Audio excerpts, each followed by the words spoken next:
Hi guys, welcome back to my YouTube channel. ඉතින් අද අපි යනවා කතරගම. ඉතින් මේ කතරගම යන ගමන් ඉතින් මගදී දිගට දන්සල් ටික වැඳගෙන තමයි යන්නේ. අද වෙසක් පොයනේ. ඉතින් ඒක නිසා මග දිගටම දන්සල් තියෙනවා. මම මේ අපේ බඳ දවස් රැස්නේ වැඩි. ඉතින් මම අපේ නංගිත් එක්ක කියනවා යනකොට ඉඳීවි කියලා හඩෝ වගේ. ඉතින් මේ අපි මේ දැන් බත් දන්සලක නවත්තලා ඉන්නේ. කට්ටිය ගියා බත් කන්න. මා ඉතින් අපේ නංගිගේ යාළුවෙකුයි තව මල්ටි කෙනෙකුයි නැවතුණා අපිට යන්න බෑ කියලා. හොල්ලුව එකක් කොහම හින්දා මට හිටියේ එකයි මේ. නැත්තම් මාත් යනවා කන්න. එයාලා ඉතින් අපිටත් එක්ක වතාගෙන. ආයාර අනිත් නංගිගේ ලිෆ්ට් එකක් ගැන කතා කරනවා.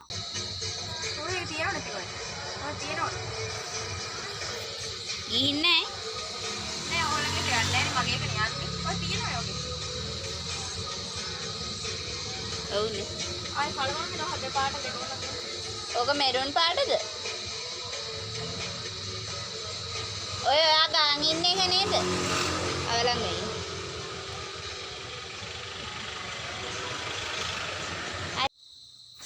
අපි ඉතින් කතාවෙන් කතාව කතරගමටත් ආවා. යන ගමන් කට්ටිය එක්ක ෆොටෝ ගහන්න ඕනේ කියලා කිව්වා. ඉතින් කට්ටියට මේ නැන්ද පඳුරු හොදන්න ගියා. ඒව හොදගෙන එනකන් ඉන්නේ. ආවට පස්සේ ගහනවා කට්ටිය එක්ක ෆොටෝ. මගේ සයිඩ් කවුද? ඔව්. ඒක හැරෙන්නේ. මේක අරවන්න ඕනේ මෙන්න මේ පැත්ත. අමෙන්ද මොනේ? ෆොටෝ ගන්න එන්න මාළු. අනිල නැත්තම් තරහ වෙන්නේ. අනිත් ගටක් ගන්න බුදුක. එයාගේ ගන්නේ. මේ මගෙත් ගන්නකො. මන් දන්නේ නැහැ ඔය ඔබන්න. නෑ මේක අල්ලගන්නකො ඉතින් මම මේ ටික අල්ලගන්න කියලා කිව්වේ. හොයන්නේ. මගේ ගන්නකො. මේ මේකෙන් ගහන්න මේක ෆොටෝ ක්ලියර්. ඒක තමයි කියන්නේ. නැගපන්. තාලිය උසයන්. යක් ඔබ තරන් එක්ක. යක්. අපි යන්නේ මෙන්න මෙහෙම වාඩි වෙලා ගමු. ඔව්. මේ මෙහෙම වාඩි වෙලා ගමු කට්ටිය මේක. ඔව් අයිනේ. ඔහොල වාඩි වෙන්න එතකොට මට සෙරපියා හොයන හොඳට හොල ඔක්කොම. මෙතනින්ද? එක එකක් වාඩි වෙන්න. දැක්කේ දැන් දූවිල්ල නේ. පඩි පෙළ වගේද? නෑ ඔහෙත් එන්න මෙතන.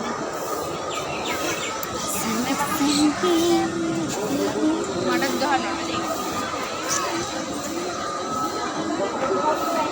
මාපේ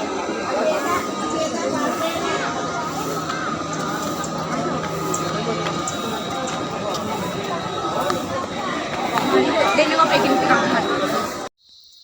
ඉතින් කට්ටිය එක්ක කතා කර ඉඳලා ෆොටෝ ගහලා කට්ටිය එක්ක යනවා කිරිවෙහෙරට. කිරිවෙහෙර සෙනග ඉතින් අද අපි මේ ඉතින් කී මේ කට්ටිය බැන් කට්ටිය හිතනවත් දන්නේ නැහැ අපිට පිස්සු කියලා. ඒ ඉතින් ප්‍රෝන් එකත් උසන් වීඩියෝ කර යනවනේ. අපි යන්න කිරිවෙහෙරට ගිහින් දැන් යනවා. ඉතින් අපිට දේවාල පැත්තට යනකොටම කාවාඩි ගහන සද්දයක් ඇහුණා. ඉතින් අපි කාවාඩි බලන්න ගියා කට්ටිය එක කතා කර. වැඩේ කියන්නේ ඉතින් යනකොටත් ඉතින් කාවාඩියේ භාගයක් ගිහිල්ලා ඉවරයි. කමන්නේ ඉතින් අපි ඒක බලන්න ගියා. ඊට පස්සේ අපි ඉතින් කතරගමෙන් එළියට ඇවිල්ලා කට්ටිය එක්ක ඉතින් වාහනේ දිගට වෙනකොට නැවැත්තුවා. හුණුගම මතක නෑ තැන කොහෙද කියලා. ඔන්න ඔය ලස්සන තැන බලන්න ආවේ. ඉතින් අපි බල හිටියා. බල ඉන්නකොට මේ වගේ ලස්සන බඩු විකුණන තැනක් දැක්ක. අපි ඉතින් එතනට අපි ඉතින් ඒ ලස්සන බලලා ගෙදර ආවා. බයි.